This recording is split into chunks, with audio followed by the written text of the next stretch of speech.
स्वागत है दोस्तों आप सभी लोगों का वेदांत एकेडमी के इस डिजिटल प्लेटफॉर्म पे। मैं सौरभ नामदेव आप सभी लोगों का स्वागत करता हूं। जैसे कि आपको भी पता है कि हमारे कंटिन्यू इस सेशन को बनाने का जो मेन एम था कि जो रिलेटेड कंटेंट है यूनिट 7 का वो आप तक जो है वो पहुंचता रहे।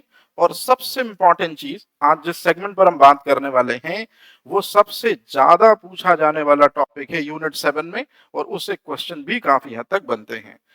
तो कल का जो सेशन हमने रिकॉर्ड किया था उसमें हमने बात करी थी निश्चित रूप में हेल्थ टेक्नोलॉजीज के बारे में।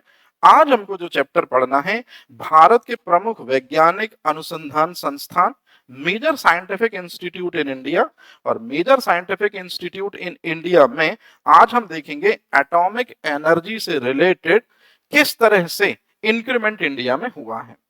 तो जब भी हम किसी भी टेक्नोलॉजी को जो भारत में बढ़ी है उसको बढ़ाने की बात करते हैं, या जब भी किसी टेक्नोलॉजी के इंडिया में आगे बढ़ने की बात होती है तो सबसे पहले जो नाम निकल कर आता है वो इंडिया फर्स्ट पीएम जिनका नाम है पंडित नेहरू। पंडित नेहरू दरअसल में वो व्यक्ति हैं जिनके कारण इंडिया की सबसे पहली टेक्नोलॉजी कौन सी है, याद रखिएगा, एटॉमिक एनर्जी या न्यूक्लियर टेक्नोलॉजी प्रमोट हुई थी।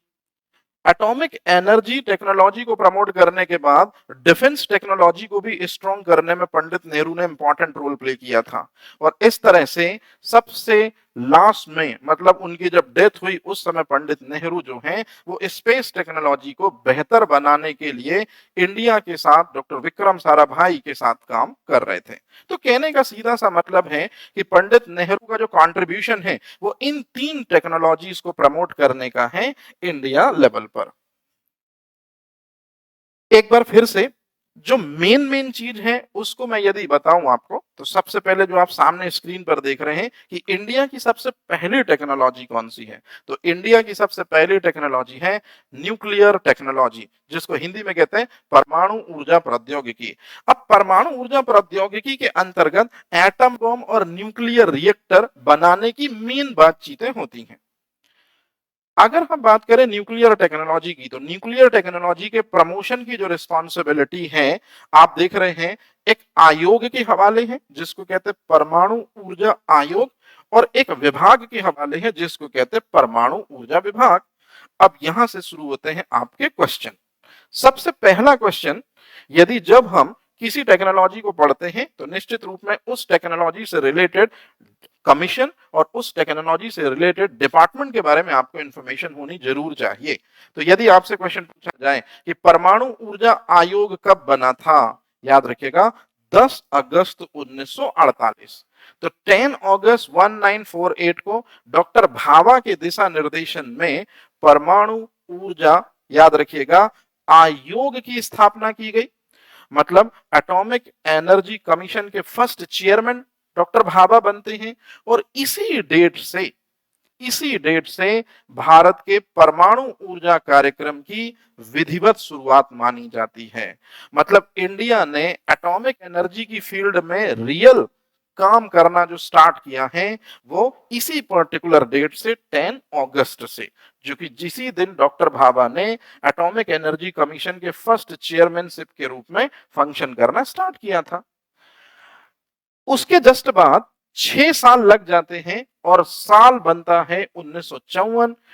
डेट भी आपको याद रखनी है 3 अगस्त। तो 3 अगस्त 1954 को डॉक्टर भाभा जो हैं उन्हीं के दिशा निर्देशन में बनता है परमाणु ऊर्जा विभाग, और परमाणु ऊर्जा विभाग ही एटॉमिक एनर्जी एक्टिविटी से रिलेटेड गाइडलाइन को फॉलो कराता है।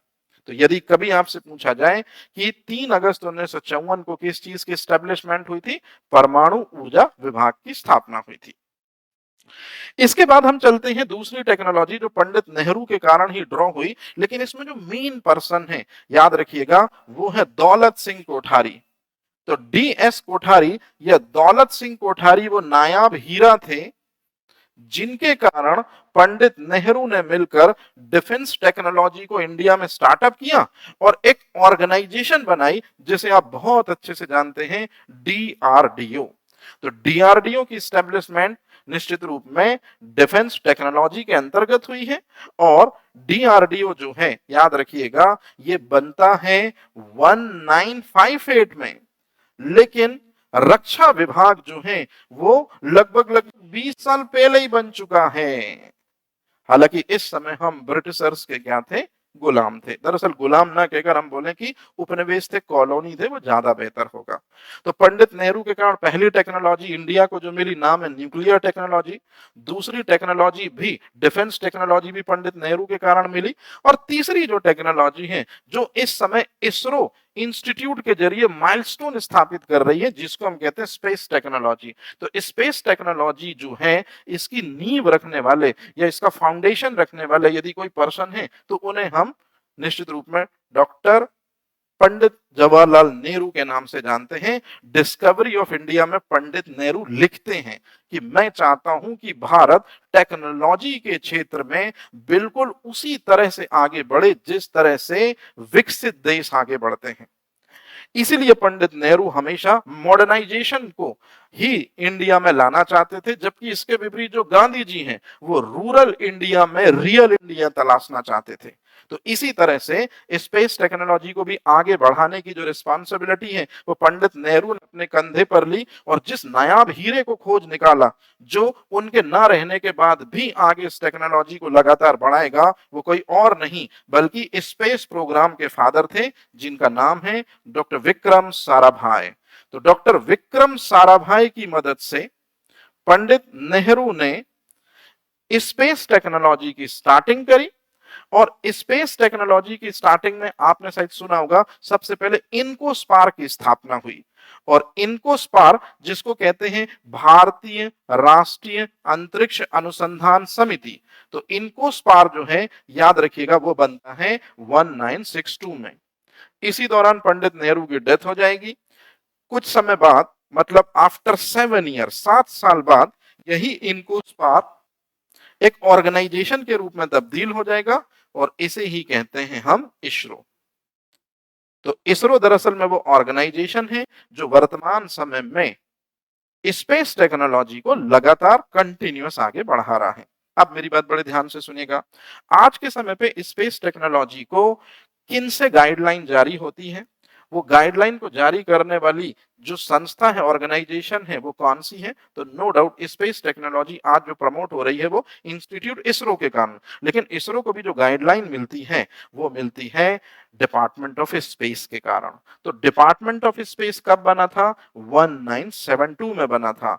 और डिपार्टमेंट ऑफ स्पेस जिससे दरअसल में इंस्ट्रक्शन लेता है, वो होता है स्पेस कमीशन। तो स्पेस कमीशन भी बना था 1972 में। तो ये चीजें आपको याद रखनी है। मतलब इस पेज में जो हमारे बताने का मेन मकसद था, वो था कि किसी भी टेक्नोलॉजी को आप पढ़ें, किसी भी टेक्नोलॉजी को, इंडिया की पहली टेक्नोलॉजी चाहे न्यूक्लियर हो, चाहे इंडिया की सेकंड टेक्नोलॉजी डिफेंस हो, चाहे स्पेस हो, निश्चित रूप में आपको सबसे पहले डिपार्टमेंट और कमीशन जरूर तैयार होने चाहिए। तो अब आज के जो सेशन का हमारा मेन मोटिव था, वो ये था, एटॉमिक एनर्जी का डेवलपमेंट कैसे हुआ है। एक चीज आप याद रख लीजिए, लाइफ में जब भी अब आप कभी भी एटॉमिक एनर्जी वर्ड सुने, परमाणु ऊर्जा तकनीकी का विकास सुने, है ना, तो एटॉमिक एनर्जी वर्ड यदि आप सुनते हैं, तो इसका सीधा सीधा सा मतलब है कि दो चीज की तरफ इशारा होगा। या तो एटम बम मैन्युफैक्चरिंग की तरफ इशारा होगा, परमाणु बम निर्माण, यही एटॉमिक एनर्जी टेक्नोलॉजी का मेन एम होता है। हर देश चाहता है कि हमारे पास एटम बम हो, ताकि डिफेंस जो कैपेबिलिटी हमारी बेहतर से बेहतर हो सके। और दूसरी चीज, नाभिकीय रिएक्टर के जरिए हम इलेक्ट्रिसिटी ड्रॉ करें। तो नाभिकीय रिएक्टर की मैन्युफैक्चरिंग या नाभिकीय रिएक्टर जगह जगह पर इम्प्लांट किए जाते हैं। बताइए कौन सी टेक्नोलॉजी को प्रमोट करने के लिए ये दोनों चीजें की जाती हैं? तो याद रखेगा, ये दोनों चीजें, एटम बम मैन्युफैक्चरिंग और नाभिकीय रिएक्टर का निर्माण, ये परमाणु ऊर्जा तकनीकी को बढ़ावा देने के लिए है। या एटॉमिक एनर्जी या न्यूक्लियर टेक्नोलॉजी में हम स्पेशली इनको ही मेन फोकस में रखते हैं। याद रहेगा? तो शुरुआत करते हैं चलिए आज के सेशन की, कि न्यूक्लियर टेक्नोलॉजी सबसे पहली टेक्नोलॉजी इंडिया की क्यों आई आगे। तो सामने स्क्रीन पर जो आप देख रहे हैं, ये घटना ही दरअसल में वो मेन रीजन है या मेन कारण है जिस वजह से हिंदुस्तान में पहली टेक्नोलॉजी या न्यूक्लियर टेक्नोलॉजी शुरू हुई। कैसे शुरू हुई, ध्यान से सुनिएगा। इस इमेज में आपको सबसे पहले जो दिख रहा है वो एक नाम दिख रहा है, यूएसए का एक साइंटिस्ट है जिनका नाम है रॉबर्ट ओपनहाइमर। ये रॉबर्ट ओपनहाइमर वो व्यक्ति हैं जिन्होंने साल 1942 में अमेरिका के लिए सबसे पहले एटम बम बनाया था। मतलब वर्ल्ड की फर्स्ट टेक्नोलॉजी न्यूक्लियर टेक्नोलॉजी है। और ये रॉबर्ट ओपनहाइमर ने इस टेक्नोलॉजी के अंतर्गत क्या बनाया था, आप अच्छे से देख लीजिए, एटम बम बनाया था। और ये एटम बम वही है जिसको आगे चल के जापान की 2 सिटीज के ऊपर क्या किया जाएगा, बम मतलब पटका जाएगा या एक्सप्लोज किया जाएगा। इसीलिए अगर आपसे कभी कोई क्वेश्चन पूछे कि वर्तमान समय में एटम बम का फादर किसको कहते हैं, तो सबसे पहले जो एटम बम है वो किसने बनाए थे, रॉबर्ट ओपनहाइमर ने। इसलिए father of modern atom bomb हम कहते हैं रॉबर्ट ओपनहाइमर को। रॉबर्ट ओपनहाइमर यूएसए के लिए जहां एटम बम बनाने के लिए लगे हैं, वहीं एक व्यक्ति और है जो न्यूक्लियर टेक्नोलॉजी को शांतिपूर्वक उपयोग करने में बिलीव रखता है। नाम है बंदे का एनरिको फर्मी।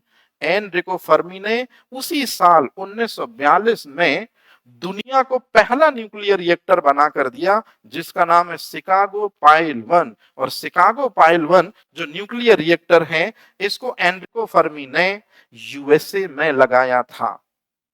आपको जानकर हैरानी होगी या ये चीज अब आप याद रखेंगे, एनरिको फर्मी के ही शिष्य थे भारत के एटॉमिक एनर्जी प्रोग्राम के फादर डॉक्टर भाभा। मतलब डॉक्टर भाभा जो थे उन्होंने दरअसल में एनरिको फर्मी के साथ ही अपने कार्यों की शुरुआत की थी। लेकिन मेरी बात बड़े ध्यान से सुनेगा, सबसे इंपॉर्टेंट चीज ये है कि डॉक्टर भाभा जो है एनरिको फर्मी के साथ क्या बना रहे हैं, न्यूक्लियर रिएक्टर बना रहे हैं। लेकिन जब उनको पता चलेगा कि अमेरिका के ही व्यक्ति जिनका नाम है रॉबर्ट ओपनहाइमर, जिनका आप इमेज देख रहे हैं, ये इन्होंने इंडियन माइथोलॉजी की किताबों को पढ़कर, रामायण और गीता जैसे धर्म ग्रंथ को पढ़कर इन्होंने सबसे खतरनाक हथियार बनाया है। तब से डॉक्टर भाभा के मन में भी इच्छा हुई कि मैं भी दरअसल में इंडिया के लिए एटम बम ही बनाऊंगा, मैं भी इंडिया को न्यूक्लियर स्टेट का दर्जा दिलवा कर रहूंगा। तो काम उन्होंने नो डाउट न्यूक्लियर रिएक्टर के लिए किया। लेकिन जब से उन्होंने सुना कि रॉबर्ट ओपनहाइमर ने यूएसए के लिए एटम बम बनाया, तब से डॉक्टर भाभा अपनी मेन स्ट्रीम को छोड़ देते हैं, ये मेन स्ट्रीम को छोड़ देते हैं और वो इधर की स्ट्रीम में आ जाते हैं। मतलब एटम बम अब उनका सपना हो जाता है। तो अब यदि कोई आपसे पूछे कि एटम बम कब बनाया है यूएसए ने, 1942 में, किसके मन में अलग जग गई कि हमको भी दरअसल में एटम बम ही बनाना है, डॉक्टर भाभा के मन में। और फाइनल में सेकेंड वर्ल्ड वॉर शुरू हुआ।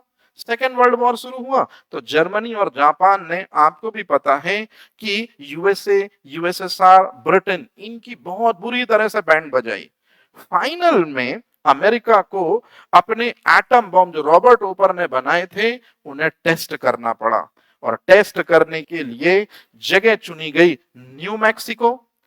इसे एक ऑपरेशन कोड का नाम दिया गया जिसे कहते हैं ट्रिनिटी। याद रखिएगा, ट्रिनिटी जो है बेटा जी, ये ऑपरेशन कोड है। और ये जो प्रोजेक्ट है इसी को कहते हैं मैकहट्टन प्रोजेक्ट। तो मैकहट्टन प्रोजेक्ट दरअसल में वो प्रोजेक्ट है जिसमें किसी देश ने फर्स्ट टाइम एटम बम की टेस्टिंग करी थी। तो याद रखिएगा, एटम बम की टेस्टिंग सबसे पहले किस देश ने करी, निश्चित रूप में यूएसए ने। किस डेट को करी, 16 जुलाई 1945 को। और इसी टेस्टिंग में रॉबर्ट ओपनहाइमर ने, जो कि यूएसए के साइंटिस्ट थे, इन्होंने जर्मनी के अल्बर्ट आइंस्टीन की मदद ली।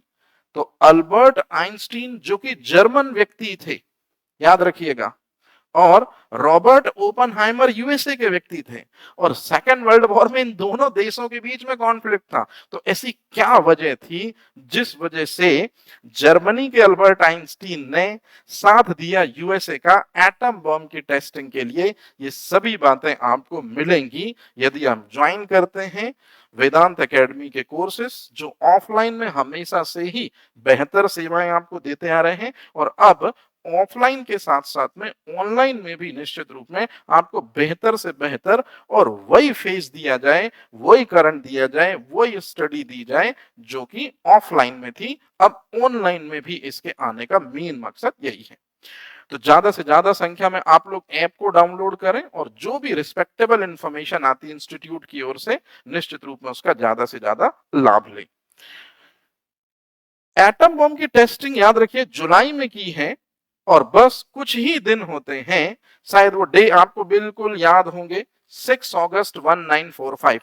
जापान की सिटी है हिरोशिमा, यहाँ एटम बम पटक दिया जाता है और दुनिया का जो पहला एटम बम, मतलब पूरी दुनिया ने जो फर्स्ट एटम बम देखा उसका नाम है लिटिल बॉय। तो आपसे क्वेश्चन पूछा जाता है कि विश्व के पहले परमाणु बम का नाम क्या है? Little boy. विश्व के दूसरे परमाणु बम का नाम क्या है? फैटमैन। लिटिल बॉय में एज अ फ्यूल के रूप में क्या लिया गया था? Uranium 235। Enola Gay 29 fighter jet plane के जरिए गिराया गया था लिटिल बॉय एटम बम को यूएसए से ले जाकर जापान के हिरोशिमा सिटी पर।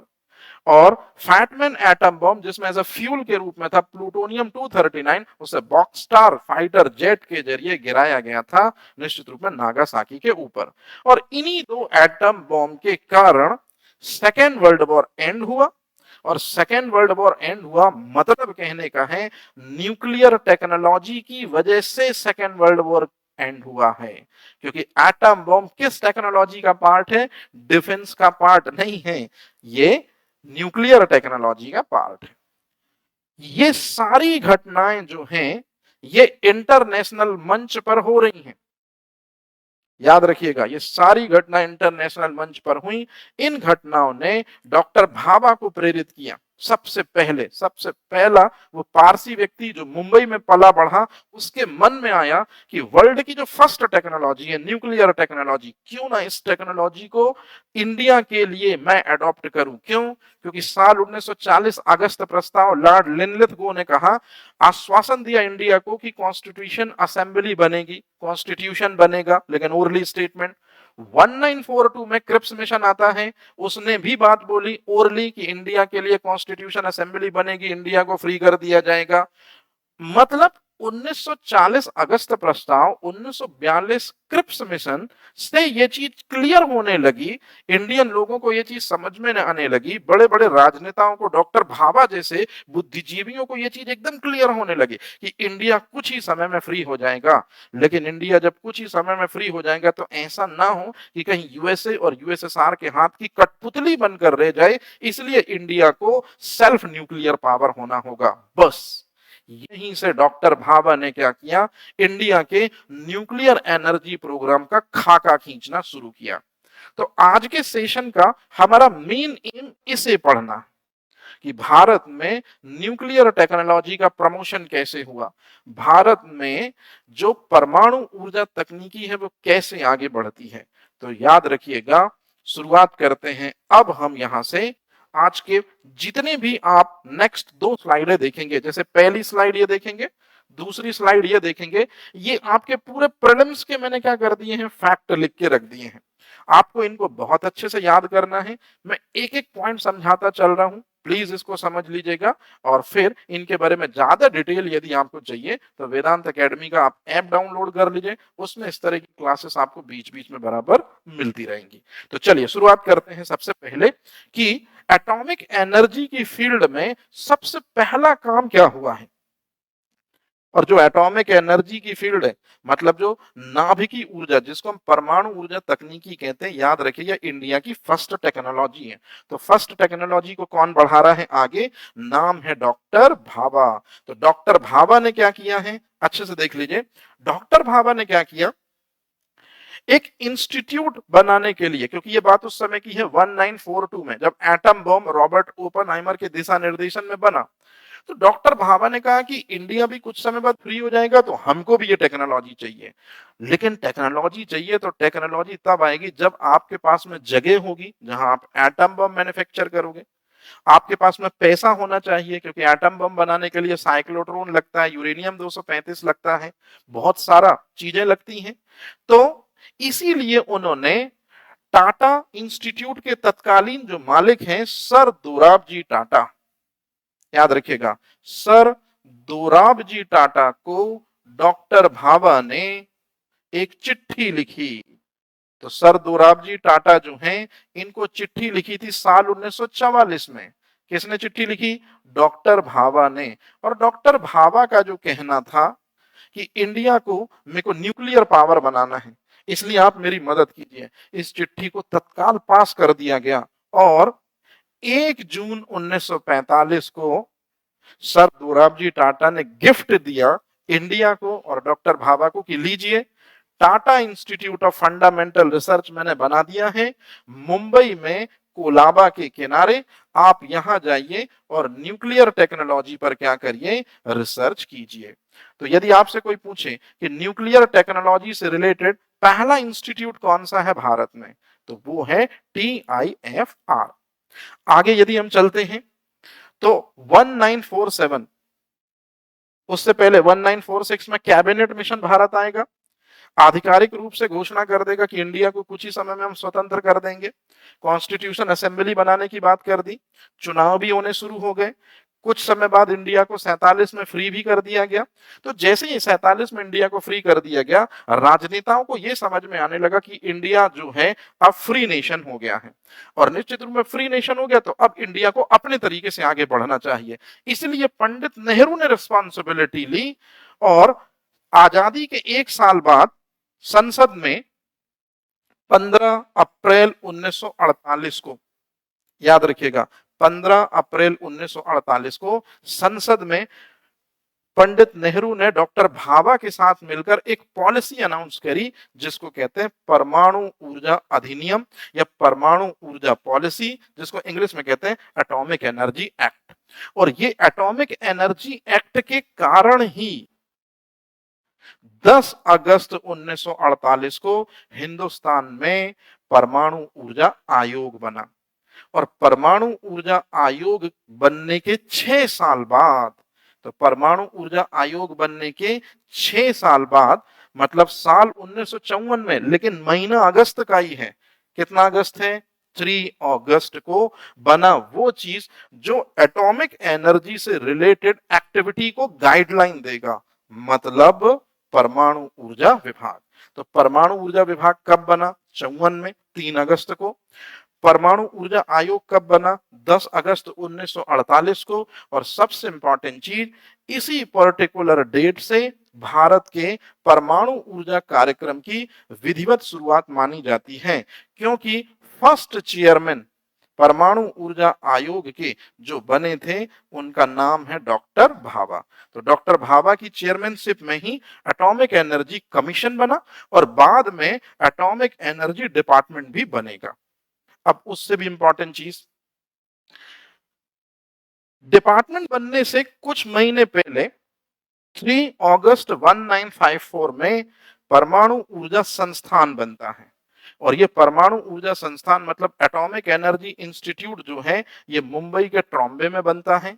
यहीं एटम बॉम्ब की मैन्युफैक्चरिंग पर काम स्टार्ट होना था और इसने अपना काम करना भी स्टार्ट शुरू कर दिया था। तो याद रखिएगा, जिसे हम कहते हैं एटॉमिक एनर्जी इंस्टीट्यूट, आगे चल के इसी का नाम हो जाएगा BARC। तो ऐसा क्या होगा कि एटॉमिक एनर्जी इंस्टीट्यूट का नाम बार्क होगा? जानने के लिए देखते हैं आगे। डिपार्टमेंट बनता है 1954 को। तो डिपार्टमेंट बनने के 2 साल बाद मतलब 1956 में इंडिया पहला माइलस्टोन स्थापित करता है, और न केवल इंडिया में बल्कि एशिया में हम नंबर 1 पोजीशन अख्तियार करते हैं, क्योंकि हमारे पास है 1956 में India's and Asia's first nuclear reactor, जिसको हम कहते हैं अप्सरा। मतलब अप्सरा की टेक्नोलॉजी जो एक तरह का न्यूक्लियर रिएक्टर था, ये इंडिया और एशिया में सिर्फ और सिर्फ हमारे पास थी। तो इस तरह से सेशन बहुत लंबा हो जाएगा। मेन चीज़ जो थी वो मैंने आपको समझाई कि इस तरह की जो चीज़ें हैं, आप जानने के लिए और इस तरह की चीज़ों को समझने के लिए आप कंटिन्यू जो है वेदांत एकेडमी के ऐप को डाउनलोड कर सकते हैं। उसपे आपको जो भी इन्फॉर्मेशन मिलेगी सब्जेक्ट से रिलेटेड, स्पेशली यूनिट 7 से जो भी चीज़ें मिलेंगी, वो आपको डे टू डे हमेशा मिलती रहेंगी। और इसी तरह से आज के सेशन को हम यहीं करते हैं एंड। और ज़्यादा से ज़्यादा यदि आपको चाहिए इन्फॉर्मेशन तो निश्चित रूप में आप दिए गए नंबर पर कॉन्टैक्ट करके ज़्यादा से ज़्यादा इन्फॉर्मेशन ले सकते हैं। तो आज के लिए सेशन रहा इतना ही। अगर इस सेशन में से 0.1% भी आपने सीखा होगा तो निश्चित रूप में इस लेक्चर के बनाने का जो मेन मोटिव है वो यही हो जाता है कंप्लीट। तो उम्मीद करते हैं कि आप रहें बेहतर, रहें स्वस्थ और करें अच्छा। Thank you very much.